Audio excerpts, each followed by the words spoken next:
Salam damai sahabat oase rohani Katolik yang terkasih. Apa kabar Anda? Semoga Anda dalam keadaan sehat, semangat, penuh dengan sukacita. Di kaki gunung ada Patani, Patani datang dari Maluku. Petrus, di atas batu karang ini aku akan mendirikan jemaatku. Senang sekali saya Katarina Utami dapat menjumpai Anda dalam acara Oase Rohani Katolik edisi hari ini, Pesta Tahta Santo Petrus Rasul. Bersama saya telah hadir narasumber Oase Rohani Katolik, Romo Blasius Sumario SCY. Romo Mario, salam jumpa Romo, apa kabar? Kabar baik Bu Tami, kita semua sehat karena berkat Tuhan melimpah untuk kita. Amin. Terima kasih Romo Mario untuk kesediaannya hadir mengisi acara Oase Rohani Katolik. Baiklah, sahabat Oase Rohani Katolik yang terkasih, kita akan awali acara hari ini dengan doa. Silakan Romo Mario. Sahabat Oase Rohani Katolik yang terkasih, mari kita membuka pertemuan kita ini dengan doa. Dalam nama Bapa dan Putra dan Roh Kudus. Amin. Allah Bapa yang Maha Kuasa, di atas batu karang pengakuan iman Rasul Petrus, Engkau meneguhkan iman kami. Semoga di tengah guncangan badai kehidupan duniawi, Engkau senantiasa memelihara kami, sehingga kami bebas dari kuasa dosa dan maut. Bukalah hati kami dan telinga kami untuk mendengarkan sabda-Mu, agar sabda-Mu memperteguh iman kami dan kami setia kepadamu. Dengan demikian, Kau juga mempercayakan rahmat kepada kami. Dan perantaraan Yesus Kristus, Putra-Mu, Tuhan kami, yang bersama dengan Dikau dalam persekutuan Roh Kudus, hidup dan berkuasa Allah sepanjang segala masa. Amin. Dalam Bapa dan Putra dan Roh Kudus. Amin. Bacaan pertama dari surat pertama Rasul Petrus. Saudara-saudara terkasih, sebagai teman penatua dan saksi penderitaan Kristus, yang juga akan mendapat bagian dalam kemuliaan yang akan dinyatakan kelak, aku menasihati para penatua di antara kamu. Gembalakanlah kawanan domba Allah yang ada padamu, jangan dengan terpaksa, tetapi dengan sukarela sesuai dengan kehendak Allah. Dan jangan karena mau mencari keuntungan, tetapi dengan pengabdian diri. Janganlah kamu berbuat seolah-olah kamu mau memerintah atas mereka yang dipercayakan kepadamu. Tetapi hendaklah kamu menjadi teladan bagi kawanan domba itu. Maka apabila Gembala Agung datang, kamu akan menerima mahkota kemuliaan yang tidak dapat layu. Demikianlah sabda Tuhan. Syukur kepada Allah. Marilah kita tanggapi dengan mazmur tanggapan refren. Tuhan Gembalaku, aku takkan berkekurangan. Tuhan Gembalaku, aku takkan berkekurangan. Tuhan Gembalaku, aku takkan berkekurangan. Ia membaringkan daku di padang rumput yang hijau. Ia membimbing aku ke air yang tenang dan menyegarkan daku. Tuhan Gembalaku, aku takkan berkekurangan. Sekalipun berjalan dalam lembah yang kelam, aku tidak takut bahaya, sebab Engkau besertaku. Tongkat gembalaanmu, itulah yang menghibur aku. Tuhan Gembalaku, aku takkan berkekurangan. Engkau menyediakan hidangan bagiku di hadapan segala lawanku. Engkau mengurapi kepalaku dengan minyak, pialaku penuh berlimpah. Tuhan Gembalaku, aku takkan berkekurangan. Kerelaan dan kemurahan-Mu mengiringi aku seumur hidupku. Aku akan diam dalam rumah Tuhan sepanjang masa. Tuhan Gembalaku, aku takkan berkekurangan. Sahabat Oase Rohani Katolik yang terkasih, kita akan masuk dalam bacaan Injil. Marilah kita siapkan hati dan pikiran kita.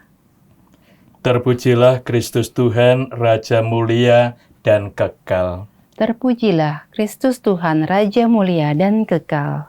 Engkau adalah Petrus, di atas batu karang ini, aku akan mendirikan jemaatku, dan alam maut tidak akan menguasainya. Terpujilah Kristus Tuhan, Raja mulia dan kekal. Tuhan bersamamu. Dan bersama rohmu, Inilah Injil Yesus Kristus menurut Santo Matius. dimuliakanlah Tuhan. Matius bab 16 ayat 13 sampai dengan 19. Sekali peristiwa, Yesus tiba di daerah Kaisarea Filipi. Ia bertanya kepada murid-muridnya, kata orang, siapakah anak manusia itu? Jawab mereka, ada yang mengatakan Yohanes Pembaptis, ada pula yang mengatakan Elia, dan ada pula yang mengatakan Yeremia atau salah seorang nabi. Lalu Yesus bertanya kepada mereka, tetapi apa katamu? Siapakah aku ini? Maka jawab Simon Petrus, engkau adalah Mesias, anak Allah yang hidup. Kata Yesus kepadanya, berbahagialah engkau Simon bin Yunus, sebab bukan manusia yang menyatakan ini kepadamu, melainkan Bapa-Ku yang di surga. Dan aku pun berkata kepadamu, engkau adalah Petrus, dan di atas batu karang ini akan kudirikan jemaatku. Dan alam maut tidak akan menguasainya. Kepadamu akan kuberikan kunci kerajaan surga, dan apa yang kau lepaskan di dunia ini akan terlepas di surga. Demikianlah Injil Tuhan. Terpujilah Kristus. Sahabat Oase Rohani Katolik yang terkasih, setelah kita mendengarkan bacaan liturgi pada hari ini, kita akan masuk dalam sesi yang pertama. Romo Mario, dalam sesi pertama Romo ini, hari ini kita merayakan pesta tahta Santo Petrus Rasul. Nah ini kenapa kita merayakan pesta tahta Santo Petrus Rasul, Romo? Terima kasih Bu Tami dan sahabat Oase Rohani Katolik yang terkasih. Pesta tahta Petrus Rasul memang menjadi bagian hidup dan inti iman kita. Karena dari pesta ini akan nampak kesatuan kita dengan pemimpin kita ini, yaitu Petrus yang kemudian diganti oleh Paus. Nah, pesta ini sebenarnya bermula dari tradisi yang ada di Romawi. Ketika itu, mereka selalu mengenang dan menghormati para leluhur yang telah meninggal. Caranya adalah mereka mengadakan makan bersama di sekitar makam. Kemudian saat makan bersama itu juga ada kursi yang disediakan untuk para leluhur mereka. Karena mereka beranggapan saat makan itu para leluhur juga turun ikut bersama makan. Nah, di sini mereka sekaligus menghormati para leluhur, kemudian juga mengingat pesan-pesan atau cinta kasih yang mereka berikan supaya diteruskan. Mereka selalu mengingat juga wasiat yang mereka miliki. Itu sebenarnya tradisi yang ada, seperti juga dalam bangsa kita pun atau di dalam suku-suku tertentu, kita juga ada kebiasaan misalnya nyadran atau kita berdoa di makam para leluhur kita. Pasti intensinya atau caranya berbeda dengan maksud mereka itu. Nah, itu yang terjadi dalam budaya mereka ini, menghormati para leluhur itu dengan cara makan di sekitar makam, dan mereka sadar atau mereka yakin leluhur juga ikut makan di situ. Nah, bagi orang Kristiani tentu tidak mengikuti tradisi ini, karena kita percaya akan kuasa Allah yang menyelamatkan, membahagiakan semua orang. Dan kita tahu juga leluhur yang telah dipanggil Tuhan itu dibawa oleh Tuhan Yesus masuk dalam kerajaan surga. Namun mereka juga mempunyai, atau kita mempunyai tradisi menghormati tahta suci Petrus. Mengapa ini kita hormati? Karena dengan penghormatan itu atau dengan pesta yang kita rayakan ini, kita sebenarnya bersyukur atas kehadiran Tuhan, kuasanya untuk mengembalakan kita, terutama melalui Yesus Kristus sendiri, kemudian diberikan pada Petrus dan pengganti-penggantinya, yaitu Paus. Ya, Romo, ya, sebentar. Jadi pesta tahta Santo Petrus Rasul ini dimaksudkan seperti apa ya tahta itu, Romo? Nah, tata itu yang kita lihat sebenarnya katedral. Katedral itu seperti kursi di mana Petrus itu mempunyai kuasa dari Tuhan sendiri. Dan itu juga kita tahu setiap keuskupan pasti ada katedral. Dan katedral itulah tempat Bapak Uskup duduk menggembalakan dan menunaikan tugas kuasa yang diberikan oleh Tuhan. Nah, yang sebenarnya yang kita rayakan hari ini adalah Katedral Santo Petrus, yaitu di Basilika Roma itu.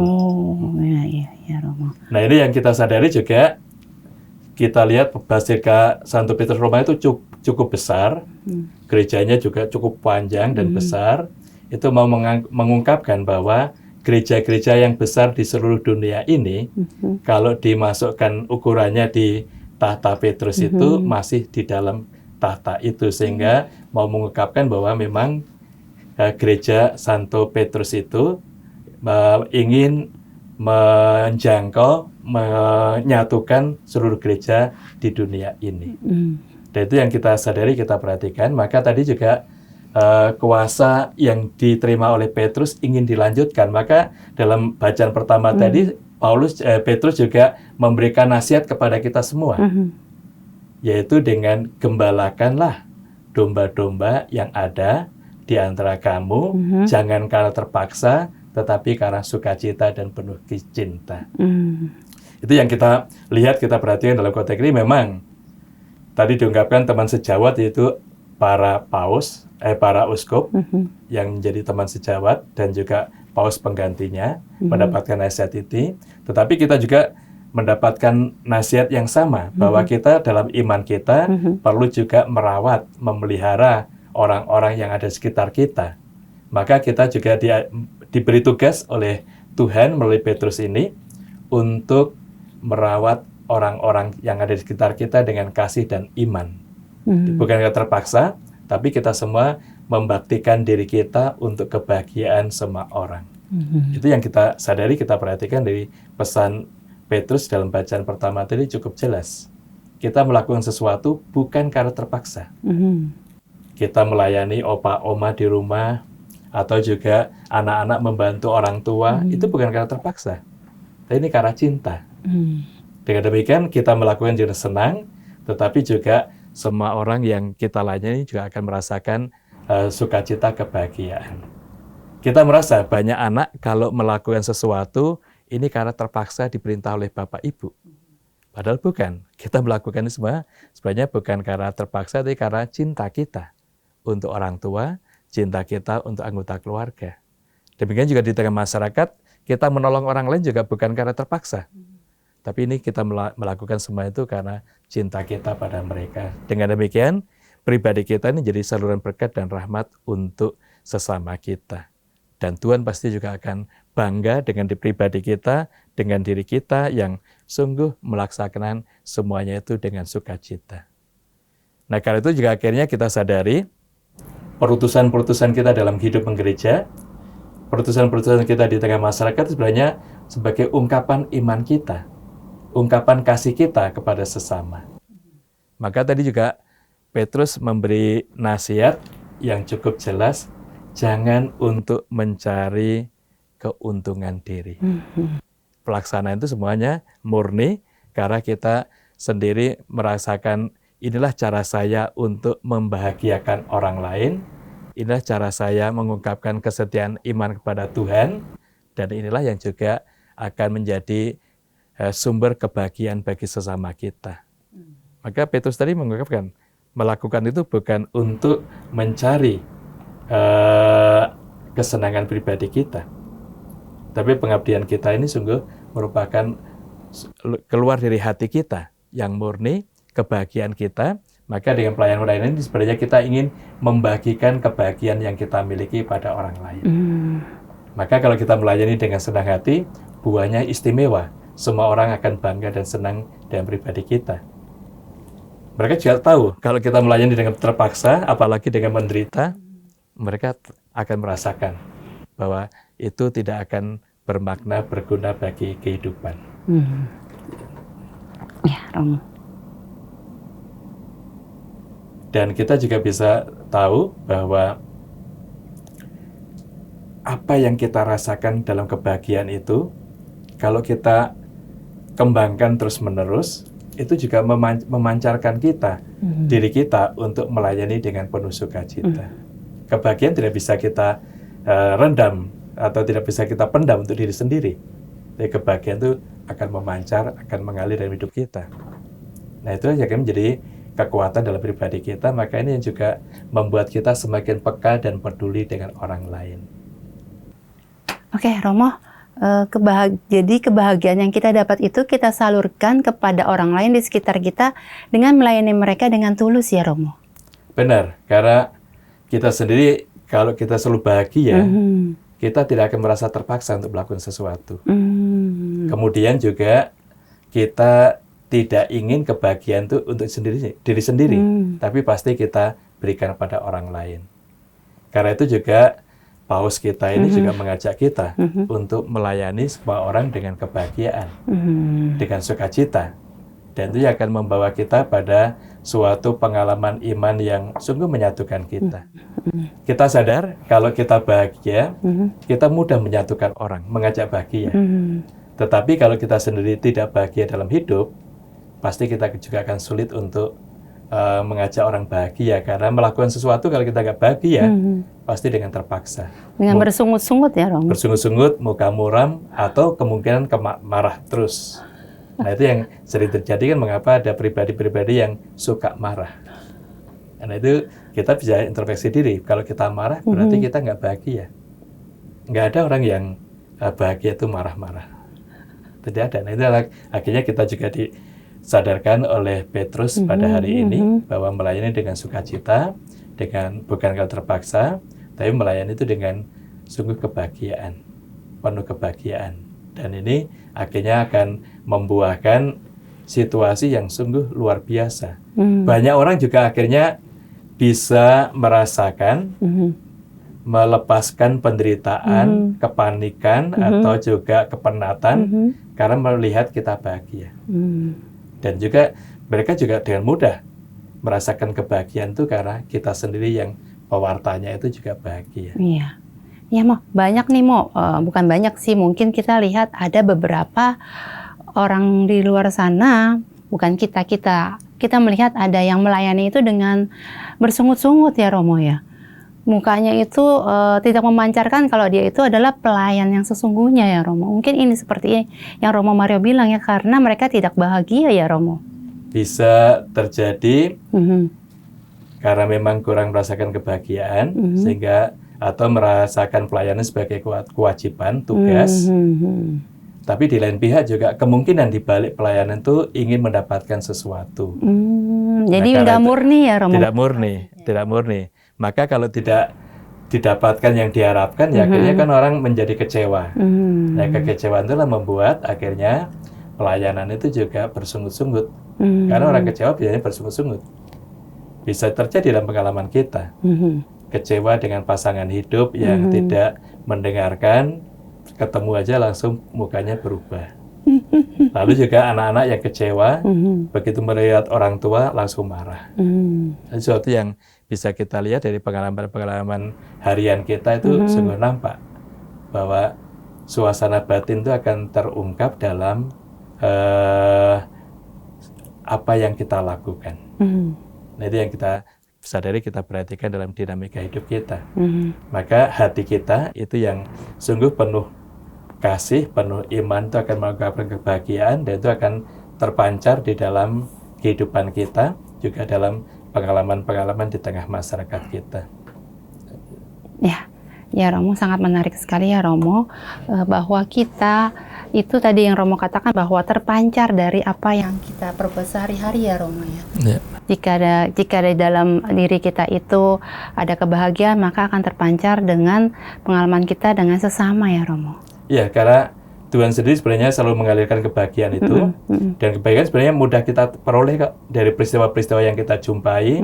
Kalau kita bersyukur, apa yang pun yang kita terima dari Tuhan itu kan menjadikan suatu sumber kebahagiaan. Oh, jadi kuncinya tadi bersyukur ya Romo. Bersyukur. Walaupun misalnya tidak sesuai dengan yang kita harapkan ya Romo. Misalnya tadi ada macet, atau mungkin tadi jamnya itu datang itu mungkin ada sesuatu yang terkendala gitu Romo. Tapi kita tetap bersyukur Romo. Ya, karena apapun yang kita alami di balik itu ada kuasa Tuhan yang menolong kita. Dan kesulitan kita itu tidak akan selamanya.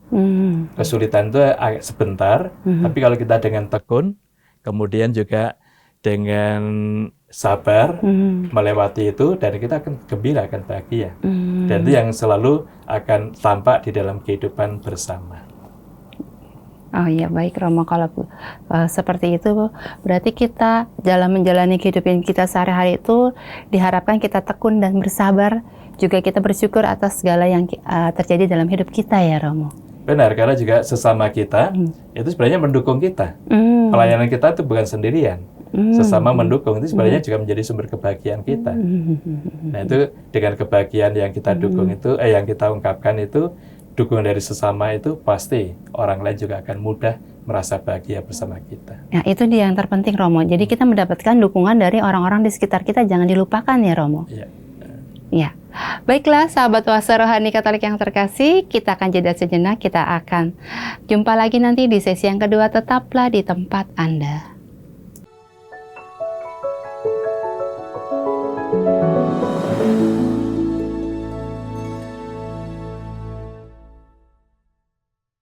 Salam jumpa sahabat Oase Rohani Katolik yang terkasih.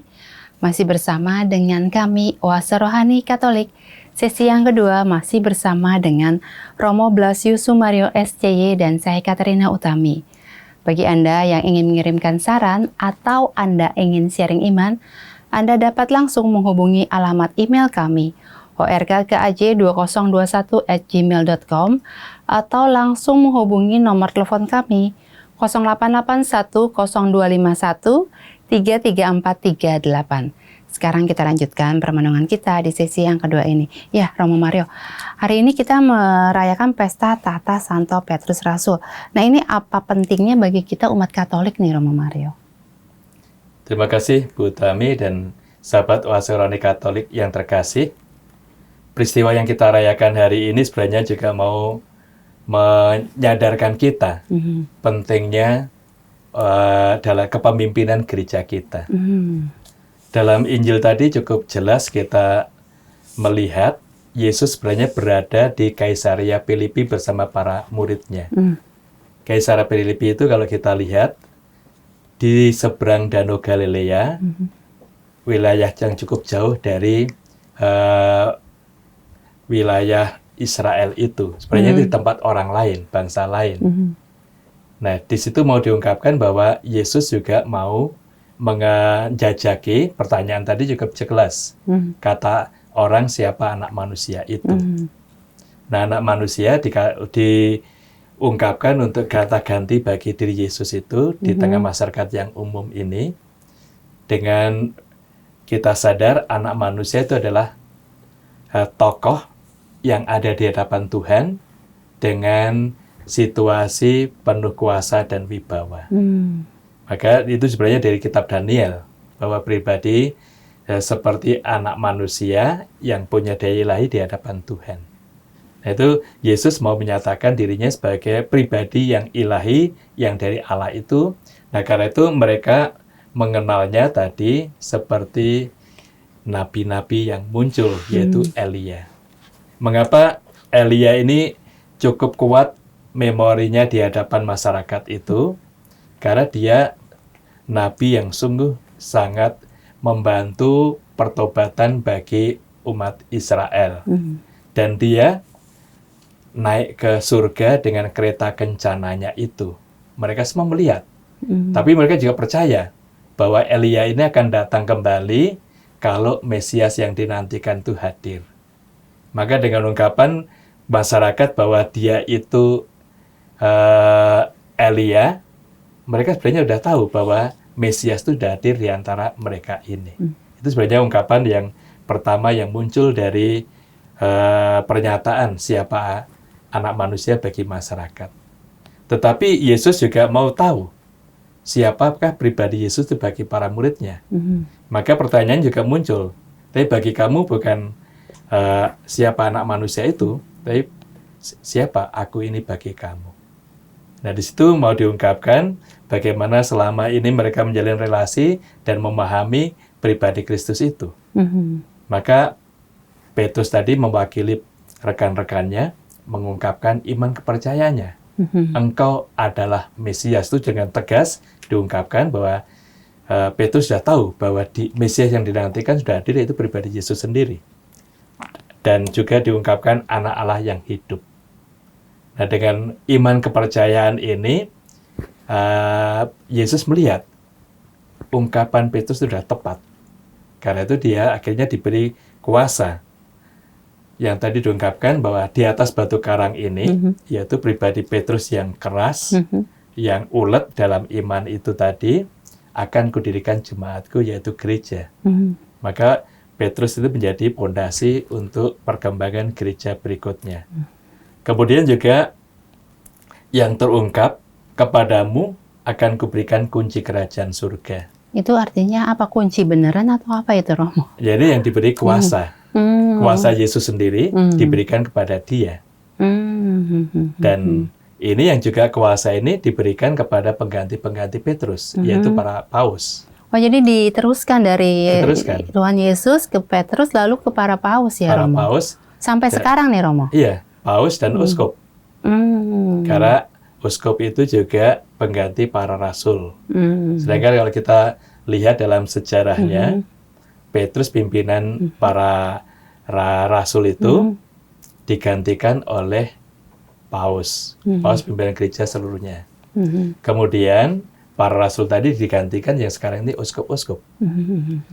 Lalu yang juga para uskup dibantu oleh para imam. Maka saat uskup mentabiskan seorang prater menjadi imam, juga memberikan kuasa yuridiksi ini. Kepadamu kuberikan kunci kerajaan surga ini. Itu yang kita sadari, kita perhatikan. Maka di sini ada suksesi kepemimpinan di dalam gereja, kelanjutan yang dari tahta Petrus ini. Dan itu sebenarnya juga sumber dari kuasa pengampunan dosa. Maka tadi, apa yang kau lepaskan di dunia, yaitu dosa, akan terlepas di surga juga.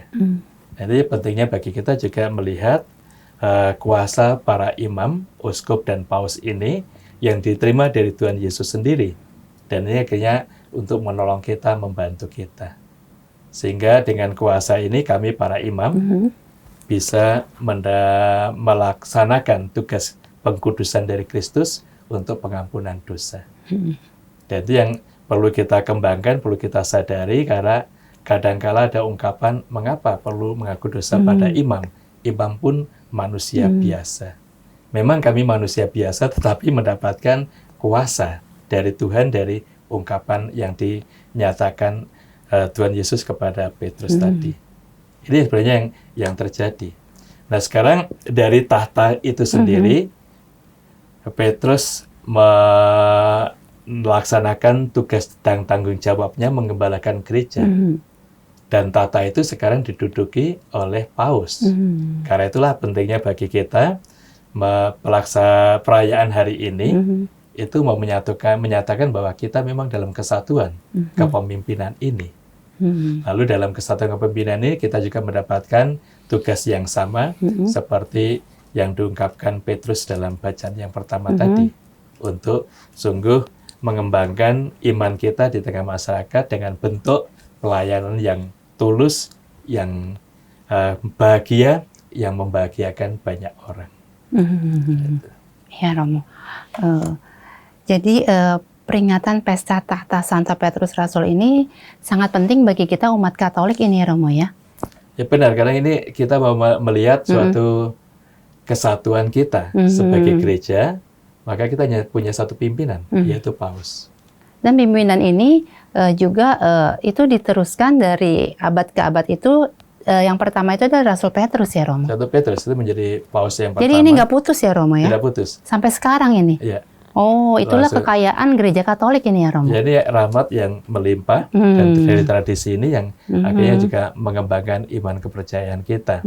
Kemudian juga paus dalam kolega dengan para uskup itu juga untuk memberikan wewenang dan kuasa. Karena itu juga para uskup itu mempunyai wewenang, kuasa untuk menggembalakan umat yang ada di keuskupannya. Kemudian mereka melakukan tugasnya juga dalam kesatuan dengan paus sebagai pemimpin. Kemudian kami para imam juga melaksanakan tugas kami, wewenang di tempat kami diutus di Benum. Dan kami melaksanakan itu juga di dalam kesatuan dengan uskup kita. Nah itu akhirnya dalam konteks ini kita bisa melihat hierarki yang ada dalam gereja itu sebenarnya bersumber dari pengalaman iman akan sabda Tuhan kepada Petrus ini. Yang tadi ya Romo ya, bahwa akan diberikan kunci kerajaan surga ini Romo. Jadi yang jelas di sini yang mau kita yakini bahwa Tuhan itu memberikan kunci bagi umatnya untuk masuk kerajaan surga. Bagi para imam tadi diberi wewenang untuk pengampunan dosa, dan kita bisa menggunakan kunci ini juga dengan menerima rahmat sakramen tobat. Apalagi sekarang ini kita memasuki masa prapaskah ini, kita juga sadar bahwa dengan pantang dan puasa kita diajak untuk menyadari kerapuan dan kelemahan kita. Dan puncak pantang dan puasa kita itu adalah menerima sakramen tobat. Jangan sampai umat Katolik tidak pernah menerima sakramen tobat. Karena kalau kita tidak menerima sakramen tobat, kita sendiri tetap dosa itu menjadi penghambat kita masuk surga. Jadi ini berbeda ya Romo, bertobat di hadapan dengan bantuan dengan sakramen tobat di hadapan para Romo itu dengan kita bertobat di kamar sendiri, merenung sendiri, itu berbeda sekali ya Romo. Beda sekali karena kalau kita meyakini sudah ungkapan orang lain, kita bisa langsung mengaku dosa pada Allah. Kita nggak punya suatu jaminan bahwa dosa saya diampuni. Itu nggak punya. Tetapi kalau kita mengaku dosa pada imam, jaminan kita pertama, imam tadi sudah diberi kuasa dari Tuhan. Nah itu kuasa yang diberikan oleh Tuhan Yesus sendiri ini ya Romo. Tuhan Yesus melalui tabisan. Itu yang pertama. Kemudian juga bukti bahwa kita itu ada garansi diampuni dengan absolusi. Maka saat kita menerima sakramen tobat, imam itu memberikan absolusi berkatnya. Tapi juga tidak semua mereka yang mengaku dosa itu langsung bisa diampuni. Kalau dia nggak ada pertobatan, dosanya begitu besar, biasanya tidak diampuni, hanya diajak untuk bimbingan berikutnya. Supaya dia sadar sungguh akan dosa-dosanya itu dan sungguh membangun pertobatan yang sejati. Maka ini bagi kita perlu untuk menyadari bahwa sungguh kita nggak bisa melepaskan diri kita dari dosa kalau hanya dari keyakinan pribadi. Tapi kita bisa menggunakan kunci kerajaan surga tadi dengan cara datang untuk menerima sakramen tobat. Kapanpun kita ingin menerima sakramen tobat, pasti akan dilayani dengan baik. Itu yang perlu kita sadari, perlu kita buat dalam hidup kita. Maka dengan cara demikian, kita juga bisa melihat kekuasaan Allah yang istimewa. Saya pun sebagai imam nggak bisa mengampuni dosa saya sendiri. Saya perlu bantuan imam yang lain atau bapak uskup. Imam membutuhkan imam untuk menerima sakramen tobat ini. Itu sesuatu yang karunia yang istimewa yang diberikan pada Tuhan, dan kita merasa kalau kita sungguh menyadari dosa kita, sungguh bertobat dalam penyesalan dan juga pengampunan itu, setelah pengakuan itu kita merasakan diri kita ini plong, begitu gembira, begitu ringan. Itu yang kita sadari. Namun juga yang perlu kita pahami, setiap kita jatuh dalam dosa, kekudusan itu kita hilangkan. Namun kalau kita menerima sakramen tobat, kekudusan yang kita hilangkan karena dosa itu diberikan kembali oleh Tuhan dalam hidup kita. Maka ini kita merasakan sungguh sukacita. Dan itu yang sebenarnya menjadi sumber kebahagiaan juga dalam pribadi kita. Orang yang kudus pasti juga akan bahagia selalu. Maka kita selalu doanya kan, satukan mereka dalam kebahagiaan para kudus di surga. Itu kalau kita berdoa untuk para leluhur kita. Karena sungguh orang kudus itu selalu orang bahagia karena bersatu dengan Allah, mendapatkan rahmat dan karunia dari Tuhan. Dan kekudusan itu bukan nanti kalau kita sampai mati. Kekudusan dapat kita alami sekarang ini jika kita menggunakan sakramen ini di dalam kehidupan yang konkret. Ya. Baiklah Romo Mario, kita sudah ada di penghujung acara. Ada kesimpulan yang ingin disampaikan kepada sahabat oase rohani Katolik. Sahabat oase rohani Katolik yang terkasih, melalui pengalaman hari ini kita bisa melihat bahwa Tuhan itu selalu mencurahkan rahmat-Nya untuk kita semua. Kemudian rahmat itu diberikan pada Tuhan melalui orang-orang yang terpilih, yaitu paus, uskup, dan imam. Maka baik kalau kita juga menyadari bahwa kunci kerajaan surga ini bisa kita gunakan asal kita setia dalam iman dan kasih dan mau bertobat di dalam hidup. Pasti Tuhan akan memberikan rahmat istimewa kepada kita, memberikan sumber sukacita yang tiada tara. Ya, terima kasih Romo Mario untuk permenungannya hari ini. Semoga kita sahabat oase rohani Katolik yang mendengarkan mendapatkan rahmat dari Tuhan, rahmat sukacita ya Romo, selalu mendapatkan rahmat sukacita bagi kita semua. Baiklah, sahabat oase rohani Katolik yang terkasih, kita akan akhiri acara hari ini dengan doa dan berkat kasih karunia Allah melalui Romo Mario. Silakan Romo. Mari kita bersyukur pada Tuhan atas segala rahmat yang kita terima dalam kehidupan ini. Dalam nama Bapa dan Putra dan Roh Kudus. Amin. Allah Bapa yang Maha Baik, berkat sabda-Mu yang kami dengar pada hari ini, Engkau meneguhkan dan menguatkan kami pada pesta Santo Petrus Rasul. Sebagai perayaan pengkudusan ini, mendatangkan bagi kami pendamaian dan kehidupan abadi.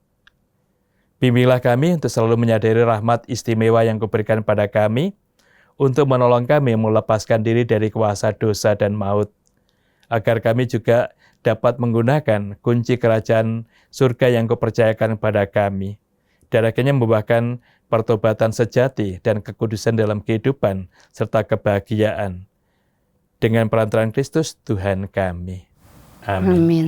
Tuhan bersamamu Dan bersama rohmu, hidup, karya, doa, dan seluruh anggota keluarga kita selalu diberkati oleh Maha Kuasa, Bapa dan Putra dan Roh Kudus. Amin.